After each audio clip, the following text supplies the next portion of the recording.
Alright y'all, B Bridges 100 again. Today is knife review day. You know, I promised to do this knife review quite a while back and I never did, because there are a lot of reviews already on YouTube about this knife, and pretty much every forum it's reviewed it to death. It's not by any means a new knife. So I apologize for the redundancy, but you know what?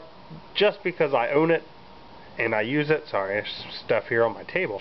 Just because I own it and I use it, I wanted to do a review on it, and that is the Kershaw Half Ton.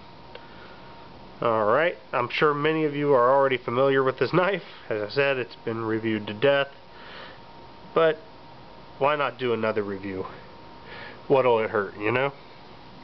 Alright, so I'm going to change things up the way I do this. I usually don't give the specs. I'm going to go ahead and start giving specs, because you all want to know the specs, don't you? So, the Kershaw Half Ton, we have a 2.5 inch 8CR13 MOV steel blade. Stainless. You can see this thing gets used. It's all scratched up and tore up. Hasn't been getting used as much lately, but I am carrying it today. This is my secondary. I was having a Kershaw day, in case you're interested. My primary today would be the Kershaw Clash. Yeah, why not? Kershaw Clash, Kershaw Half Ton. We are Kershawing it up. And okay, so 2.5 inch blade, made 8CR13 MOV steel, which of course tells you made in China, which it says right here, stamped on the tang. Can't really read it, sorry, but it does say China.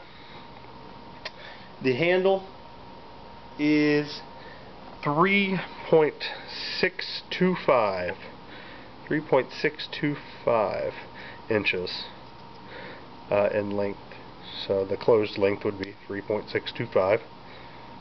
Overall it is 6.125, I believe.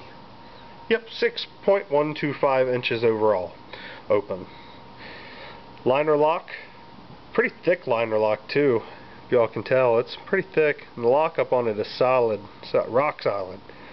No play up, down, side to side, which is that is an important thing to me. I think that's important to most people that are into knives, not having the blade play.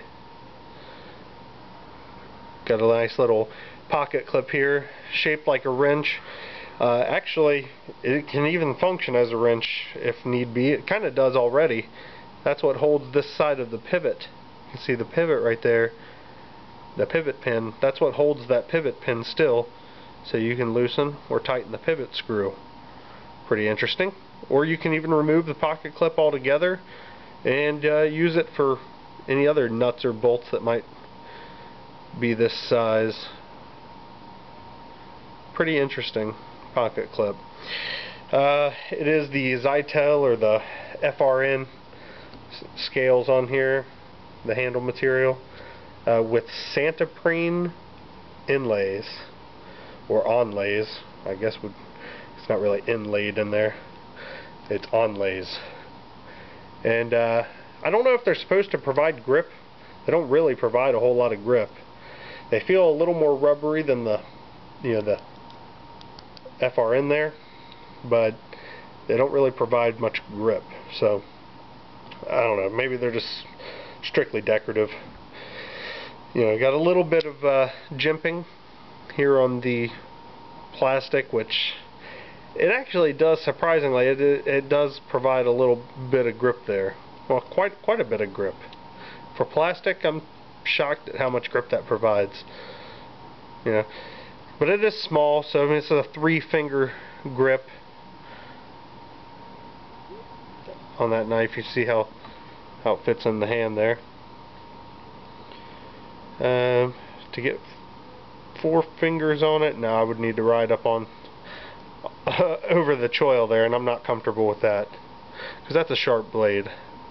I do have it stropped up nice and sharp, so won't do that. Blade centering on it, which, you know, I like to see. It's pretty well centered. I mean, it's not perfect, but it's pretty close. And even though centering is not super duper important, it is important to me that it's not rubbing against either side of the knife, of the frame. 'Cause I hate to see that. It's terrible on knives, and it feels terrible. I just don't like that.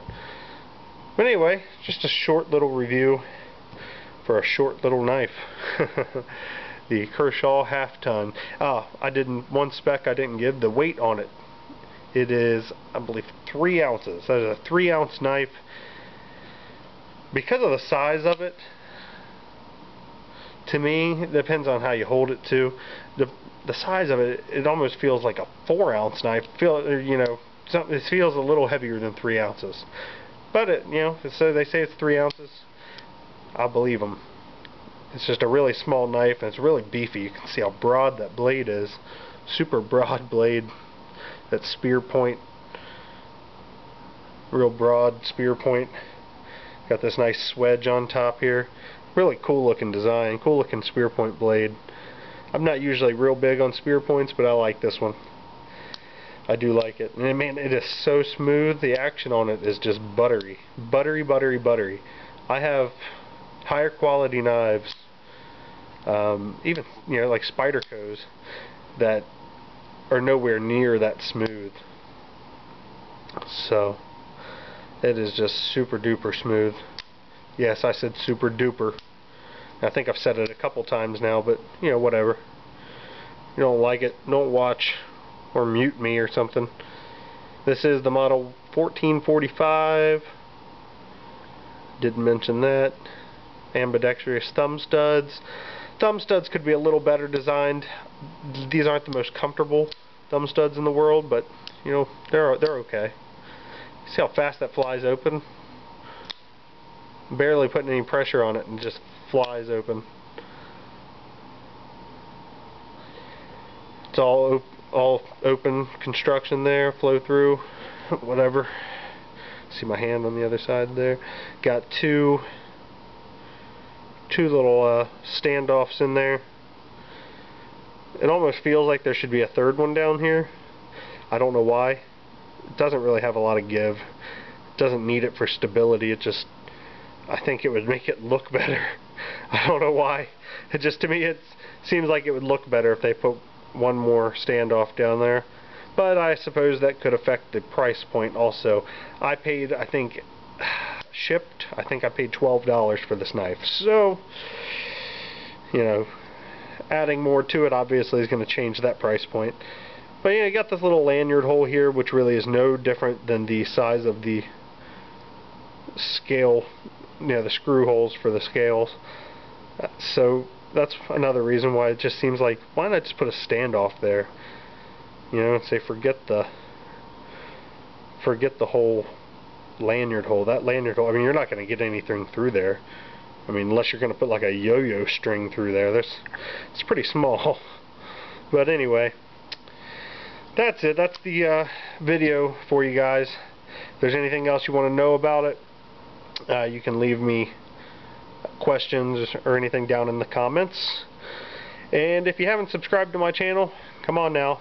You need to subscribe. It's right there. Hit subscribe. And yeah, I'll be back with some more of these videos though, guys. So thanks for watching. Till next time, y'all take it easy.